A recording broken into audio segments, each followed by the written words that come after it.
اللہ الرحمن الرحیم۔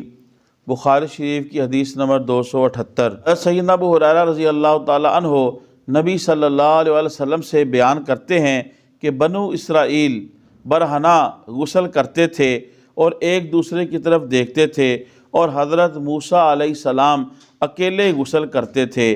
انہوں نے کہا، اللہ کی قسم، موسیٰ علیہ السلام کو ہمارے ساتھ غسل کرنے سے اور کوئی چیز مانے نہیں ہے سوائے اس کے کہ ان کے خصیے سوجے ہوئے ہیں یا بہت بڑے ہیں۔ بس ایک دن حضرت موسیٰ علیہ السلام غسل کر رہے تھے اور انہوں نے اپنے کپڑے ایک پتھر پر رکھ دیے تھے، تو وہ پتھر ان کے کپڑے لے کر بھاگ پڑا۔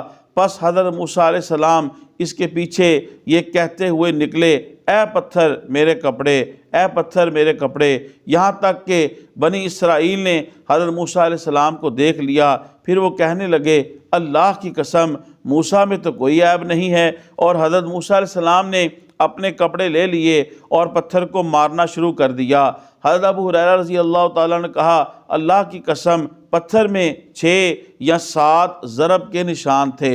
اس حدیث کے اندر بیان کیا گیا، اس بنی اسرائیل برہنہ غسل کرتے تھے اور ایک دوسرے کو دیکھتے تھے، اور حضرت موسیٰ علیہ السلام اکیلے تنہائی کے اندر آپ غسل فرمایا کرتے تھے۔ تو چونکہ حضرت موسیٰ علیہ السلام اکیلے تنہائی میں آپ غسل کرتے تھے، تو بنی اسرائیل آپ کی قوم یہ کہتی کہ آپ جو اکیلے اور تنہائی میں غسل کرتے ہیں تو ضرور آپ کے جسم میں کوئی عیب ہے۔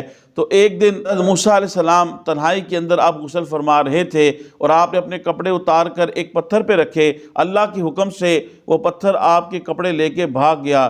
تو حضرت موسیٰ علیہ السلام جب اپنے کپڑے لینے کے لیے اس پتھر کے پیچھے بھاگے اور آپ نے کہا کہ اے پتھر میرے کپڑے، اے پتھر میرے کپڑے، تو اس وقت آپ کی قوم نے آپ کو دیکھ لیا اور ان کو یقین ہو گیا، اور انہوں نے کہا، اللہ کی قسم کہ موسیٰ علیہ السلام تو بے عیب ہیں۔ محترم خواتین و حضرات، حضرت موسیٰ علیہ السلام تنہائی میں آپ برہنہ غسل نہیں کرتے تھے، بلکہ آپ کے جسم کے اوپر ایک باریک لباس ہوتا تھا۔ اگر یہ سوال کیا جائے کیا موسیٰ علیہ السلام برہنہ غسل کیا کرتے تھے، جو آپ اپنے کپڑے لینے کے لیے جب پتھر کے پیچھے بھاگے تو قوم نے آپ کو دیکھ لیا، تو اس کا جواب محدثین نے فرمایا کہ آپ کے جسم کے اوپر ایک باریک لباس تھا، اس لباس کے اندر سے آپ کا جسم نظر آ رہا تھا، تو اس لباس کے اندر سے آپ کا جسم دیکھ کر آپ کی قوم نے کہا کہ اللہ کی قسم، موسیٰ علیہ السلام کا جسم تو بے عیب ہے۔ شیخ الحدیث علامہ غلام رسول سعیدی صاحب رحمۃ اللہ علیہ لکھتے ہیں، یہ بھی ہو سکتا ہے کہ عادت مبارک یہ ہو کہ آپ ایک باریک لباس پہن کے، ایک چادر اوڑھ کے